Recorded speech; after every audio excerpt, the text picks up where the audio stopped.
Brazil যখন America বিশ্বকাপ খেলতে নামবে তখন পঞ্চম বিশ্বকাপ জেতার 2 যুগ পূর্ণ হবে। 24 বছর ধরে ষষ্ঠ শিরোপার আশায় থাকা কার্লো আনচেলত্তির ব্রাজিলের সবশেষ 4 বিশ্বকাপের স্মৃতি বিভীষিকাময়। 24 বছরের ইতিহাস বদলাতে 2026 বিশ্বকাপে সি গ্রুপে খেলতে নামবে ব্রাজিল। গ্রুপ পর্বে গেলবারের সেমিফাইনালিস্ট মরক্কোর মুখোমুখি হতে হবে নেইমারদের।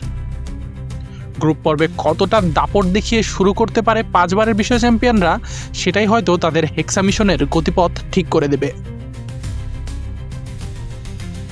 যুক্তরাষ্ট্রের ওয়াশিংটন ডিসির জন এফ কেনেডি সেন্টারের পারফর্মিং আর্টস ইনস্টিটিউটে শুক্রবার রাতে জমকালো অনুষ্ঠানের মধ্য দিয়ে হয়ে গেছে 2026 ফুটবল বিশ্বকাপের গ্রুপ পর্বের ড্র।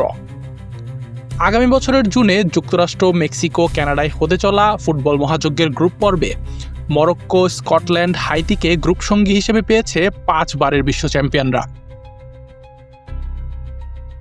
2022 কাতার বিশ্বকাপে কোয়ার্টার ফাইনালে থামতে হয় ব্রাজিলকে। ক্রোয়েশিয়ার কাছে পেনাল্টিতে হেরে স্বপ্নভঙ্গ হয় নেইমার, ভিনিসিয়াসদের। 2026 বিশ্বকাপে তাদের গ্রুপ প্রতিপক্ষ মরক্কো অবশ্য 2022 আসরের সেমিফাইনালিস্ট। বিশ্ববাসীকে অবাক করে দিয়ে পর্তুগালকে হারিয়ে সেমির টিকিট কাটলেও ফাইনালের দৌড়ে অবশ্য ফ্রান্সের কাছে হেরে স্বপ্নযাত্রা থামে মরক্কোর।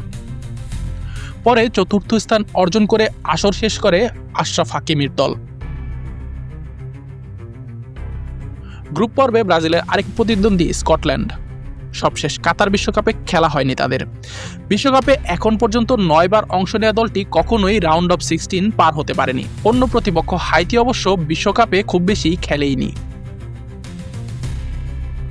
প্রায় 100 বছরের বিশ্বকাপ ইতিহাসে প্রথমবার বিদেশি কোচ নিয়ে মাঠে নামবে ব্রাজিল। বাছাই পর্বের অনিশ্চয়তা কাটিয়ে ধীরে ধীরে ছন্দে ফেরার ইঙ্গিত দিয়েছে ডন কার্লোর দল। ষষ্ঠ বিশ্বকাপ মিশনে প্রথম ম্যাচেই তাদের মাঠে নামতে হবে গেলবারের সেমিফাইনালিস্ট মরক্কোর বিপক্ষে। এই মরক্কোর বিপক্ষেই টোন সেট করতে হবে 24 বছরের আক্ষেপ কাটাতে চাইলে। আশিকুর রহমান শান্ত, ডি স্পোর্টস।